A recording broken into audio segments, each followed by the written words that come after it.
Hello again. We're back today with another lesson. This time we'll be looking at Letdown, which is the fifth track off of Radiohead's 1997 album OK Computer. So let's jump right into it. I'll kind of go over the parts by band members. So we'll start with Jonny Greenwood, then we'll go into Thom Yorke's parts, and then lastly I'll go over Ed O'Brien's parts. So Jonny's parts are in 5/4 time. It's strange and unusual because the rest of the band is playing in 4/4 time. So Jonny plays this intro in 5/4. I'm using a Stratocaster with a neck pickup here. I rolled down the tone a little bit and I'm using a delay pedal, but reverb will also get you close to the sound and tone that Jonny uses on the album. He uses a Telecaster, I'm assuming on the album, but definitely in a live setting. So here we go. Here's the main riff.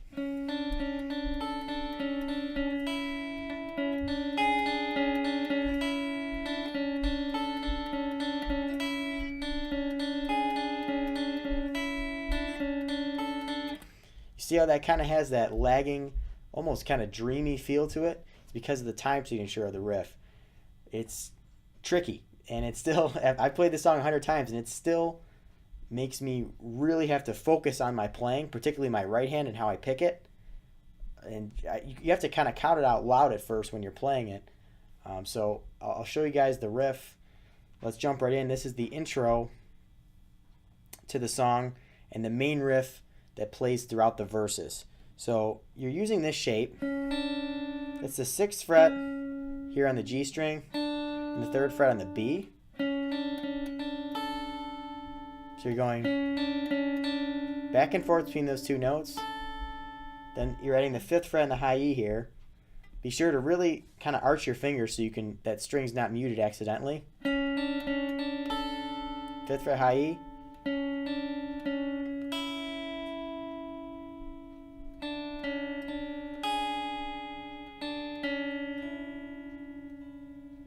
Okay, so this is, there's the 5th fret of the high E.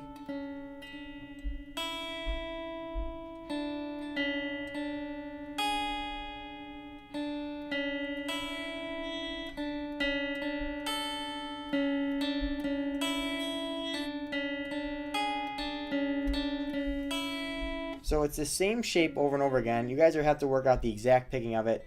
You can watch what I just played. Watch it really slowly. That's what Jonny's playing.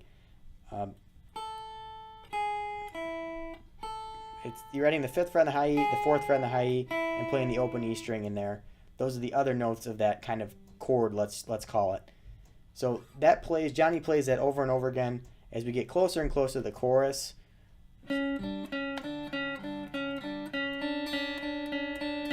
That's kind of how he plays it. He just goes back and forth between the two notes. He doesn't add those strings on the high E string, or add those notes on the high E string. Excuse me. So just listen to the record for that.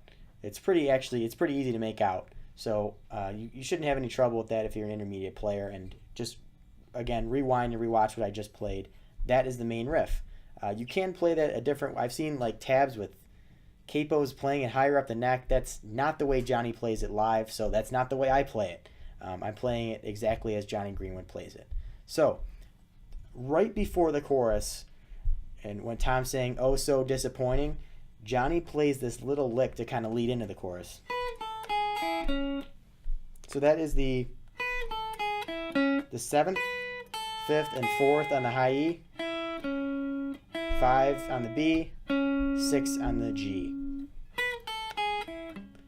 It jumps right into let down, right? It's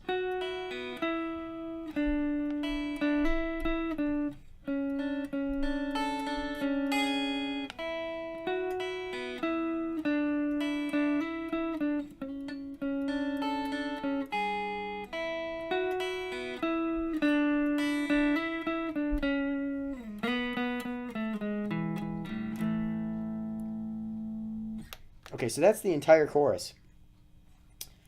So after playing that little lick, comes up here, plays the 11th fret on the G string, hits the open E and B string, hits the 9th fret on the G, 7th fret on the G, then the high E again, hammer onto the 9th fret, and then pick the 9th fret. So up to that point we have, okay, back down to the 7th on the G. Okay, now here's actually, you kind of have to quickly change shapes here, and you're going back to the main riff chord shape. So it's a little abbreviated version of the riff we played earlier.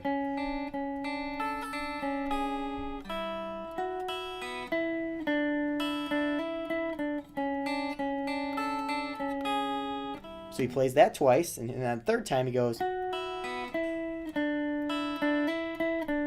hold it right there at the 6th fret on the G, and now he plays this little lick to kind of tie off the chorus.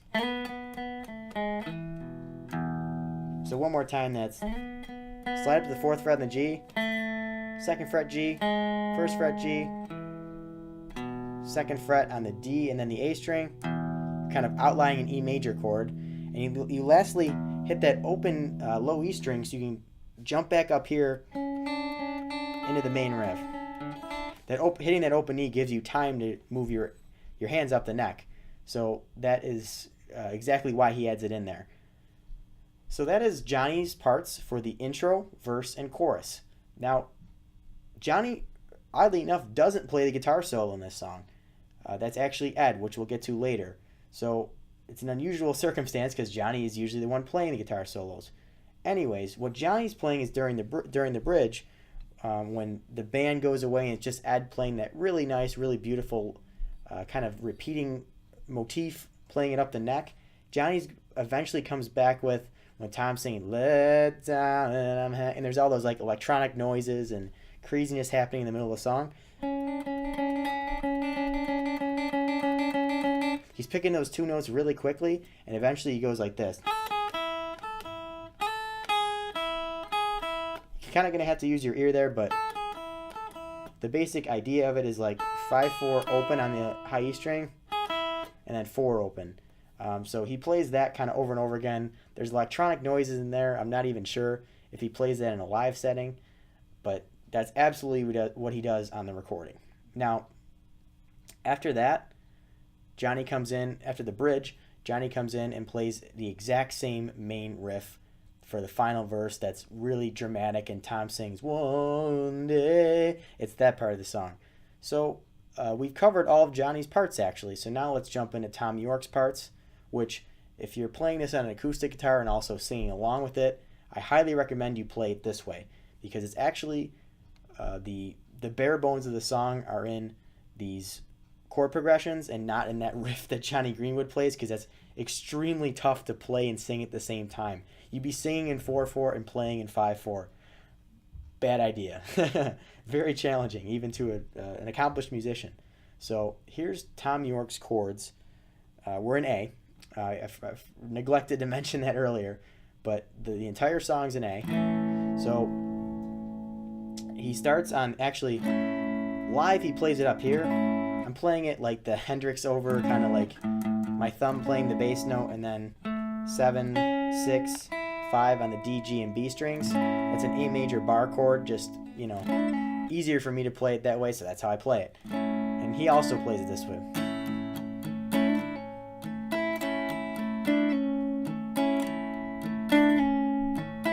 So he kind of starts a song when the band comes in. You hear Phil kind of count it off and start that drum pattern. He pulls off from the 7th fret to the 6th fret on the G string and just strums that A major chord. And the verse starts on A, so you can start right here. Transport, motorways and tram. That's E major. F sharp minor.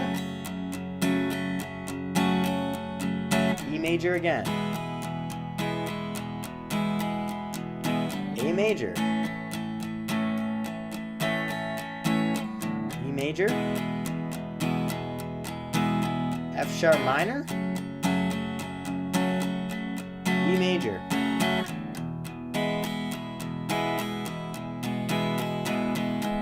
Okay, so that's what Thom plays throughout the verse of the entire song. Again, if you're playing that acoustically and singing along, I recommend to play it that way. So The chorus starts with this. So it goes, it's a D major strum, A major strum, A sus2, so you take your ring finger, well, I'm taking my ring finger off here and playing that open B string and then a regular A major chord. Hammer it back on, take it off again. Now, he plays this live. I don't hear it so much on the original OK Computer album version, but live what he does is... Okay, we're up to there, right? Now he goes to this chord. You can definitely hear that F sharp bass note being played. It's the F sharp bass note here, 2nd fret low E, muted A string, open D, 2, 2 on the G and B strings. That chord also shows up in Fake Plastic Trees. Radiohead use similar chord shapes a lot, and it's kind of a cool, it might be like some kind of D major shape actually. It has an F sharp in the bass. I'm not really sure what it is. Maybe one of you guys out there knows. So it's that chord. He plays the same thing again.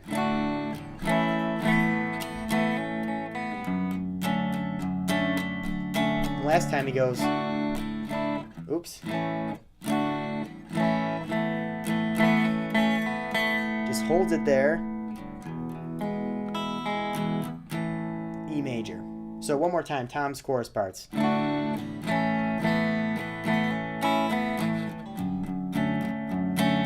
Here's the second time.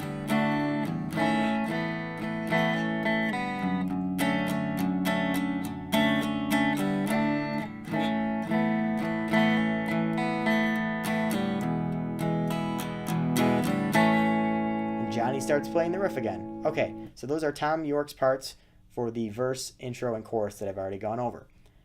Now, in the bridge, Thom is doing just like the intro. I already showed you how to play that. So he also does that in the, now really fast forwarding now to the outro section. So after the band kind of goes away and there's kind of that, all that like beeping at the end of the song, what Thom is doing while that beeping is happening, this is definitely Thom. Just like the intro again. So when in doubt, if you're Thom Yorke and this song is playing, you pretty much play this part. But anyways, he plays that till the end, and like right when the song ends, he just strums an A major chord here, the 5th fret, low E string root. Okay, that is all of Thom Yorke's parts. So last but not least, let's look at Ed O'Brien's parts. These are not exact. To my ear, it's more of an approximation, and it's kind of bouncing off of Thom Yorke's guitar parts. So what he does is he puts a capo at the 7th fret, and I've watched live versions of this. He definitely plays it this way. So obviously still an A, but we're playing it now with the D shape here, with that 10th fret on the B string root, which now, due to the capo, becomes the 3rd fret like a D major chord. There's a little theory lesson. Anyway, what Ed is doing during the verses is kind of picking through.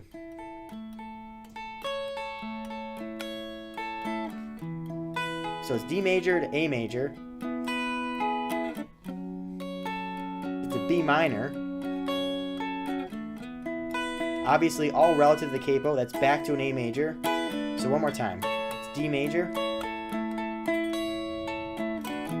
A major, really nice sounding, B minor, A major again. Okay, so he's kind of, if you're in live versions too, he emphasizes the highest note of the chord. So whatever the highest note of the chord is, really kind of pick that with a little bit extra intensity. Intensity. I sound like Jack Black or something. Again, those are the chords for the verse for Ed's parts.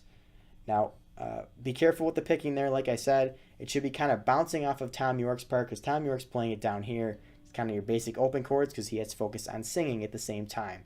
and Jonny's obviously doing the crazy riff that is playing in a different time signature. So, again, paying attention to the picking of this pattern is really important, especially if you're playing this with a band or something. So, next we get in the chorus. So, Ed's chorus part starts on a G major chord. Oops. Then it goes to D. D sus2, so you take your middle finger off the relative to the capo, 2nd fret on the high E. Hammer it back on. Take it off again. And now you play, it's like a D major with the B in the bass. So just like that fake plastic trees chord I showed you earlier, played lower down the neck that Thom's playing, you can play it like this. So it's 2 on the A string, muted D, 2 on the G string, and 3 on the B string. Okay, so one more time.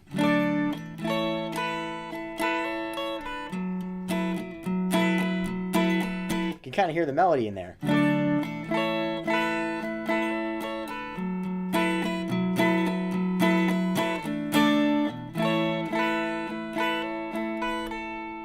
Similar to Thom, on the 3rd time you play through that progression, he kind of stops in the middle of it before going to that D over B chord, and he just instead goes in A major.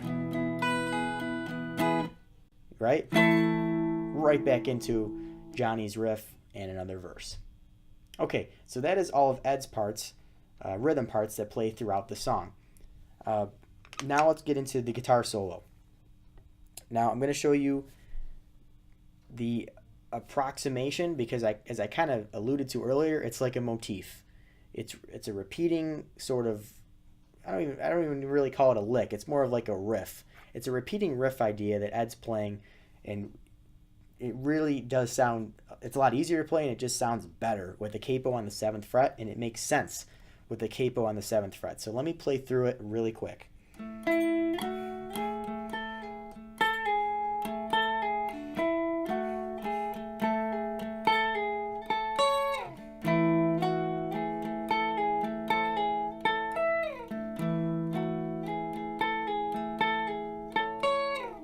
Okay, so it's something like that. Now there's all these electronic noises and build-up, and Jonny's playing little kind of trebly and really bright and snappy licks, which I kind of showed you before. And Thom is just singing, down. It's kind of almost like incoherent, really cool singing in the background, right? So there's all this stuff going on. I can't quite make out an exact science or pattern to this riff, but if you play the riff like I just played it, that's going to be extremely close. So you're having that open D string ring throughout because that's an A note. When you have the capo of the 7th fret, it's basically an A note. So that 2nd fret on the G string, again leaving that D string ringing open. 4, 6. Then you pull off from 6 to 7. Right? Next, same thing. Okay, now this time you go, right? At the end of that little riff, that's 7 on the G, 7 on the B, and then you slide down. For the 3rd time, or however many times, I'm saying all these fret names relative to the capo. Okay, so that's first time. Here's the 2nd time. Slide down. 3rd time. Here we go. Different as well, right? Here we go. 7th fret G. Slide down from the 10th fret now on the B. And the 4th time, you just go like you did the 2nd time. Okay, so let me play through that one more time. You guys can rewind and rewatch it.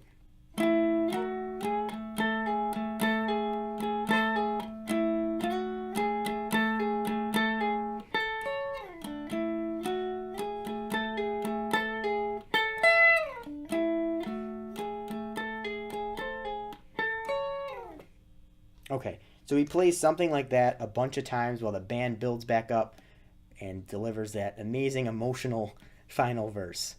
An important note there, really all the guitars in this song, but especially Ed's and Jonny's guitar parts. They're using, I'm assuming, some reverb, and I'm using a little bit of a delay. Just I don't really have a reverb effect, so I was using a little bit of a delay just to get that really kind of clean and piercing Fender tone. Now, that is all the parts of the song. So it's up to you now just to kind of piece it all together. It's really not challenging or at all difficult. It's more of just getting the timing down, at least for Jonny's parts. And, obviously, again, if you're playing it alone, I think it sounds really nice just to strum the chords. It's a really nice sounding chord progression. It's very simple. The E, A, F sharp minor, or A, E, F sharp minor, E. So, make use of that. Definitely focus on the vocals if you're playing, if you're singing and playing this one at the same time. The vocals are much more challenging and much more ambitious than the guitar parts. So focus on that. That is all of the guitar parts of this song, like I said. So thank you for watching. Please hit that subscribe button. There'll be more lessons on the way. I'm trying to kind of go through a lot of my favorite songs here, and I'm looking for things that I find on the internet that are or songs that I find on the internet that are kind of partially tabbed out, or there's some things that I'm hearing a little bit differently than I see on a tab somewhere, some chord sheet or something like that. And also I'm trying to upload lessons that are harder to find on YouTube. So that is my reason for filming this one in particular, because it's one of my absolute favorite songs ever by Radiohead or any artist, and I couldn't find much on YouTube for it. So this is my solution to that. Just a few quick notes about this song I have. It's the one that started my Radiohead obsession. Actually, I liked Radiohead for about 2 years before I kind of fell in love with this song. One day it just totally clicked for me. It came at an important time in my life, and I was so happy to finally, I think, understand why everyone was freaking out over Radiohead and calling them, they were the critics' darling and all of that, right? I finally understood it when I listened to Let Down one day. I want to say it was March of 2016. It was spring of 2016 when it finally clicked for me. I've been listening to Radiohead for 2 or 3 years up to that point, and it just, it was always kind of like sort of a 90s rock alternative thing for me. And that stuff's great and everything, but I think this song made me realize that these guys were actually really special and doing things that no one else did.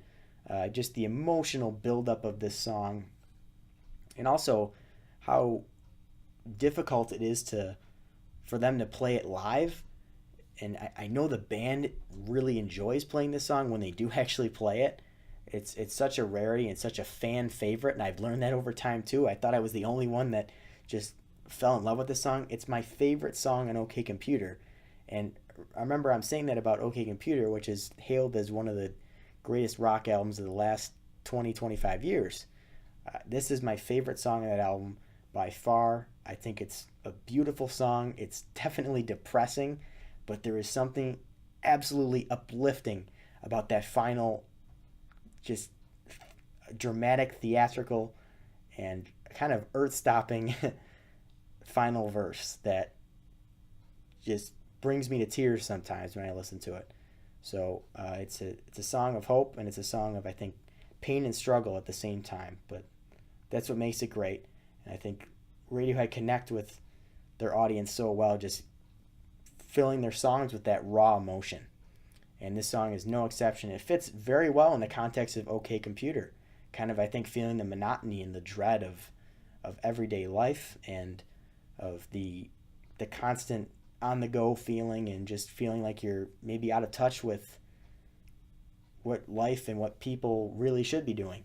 So this song does an amazing job at kind of capturing the anxiety that goes along with everyday life. And of course other songs of the album do as well. It's a concept album, so they all deal with that same theme, but this one I think really drives it home much more simply and directly than the others on the album. So again, amazing song, both musically, it's beautiful, and lyrically. So let me know what you guys think of this lesson, And the song, Radiohead, I love talking about Radiohead. So, please leave a comment below. I'd appreciate it. Thank you very much for watching. Happy New Year.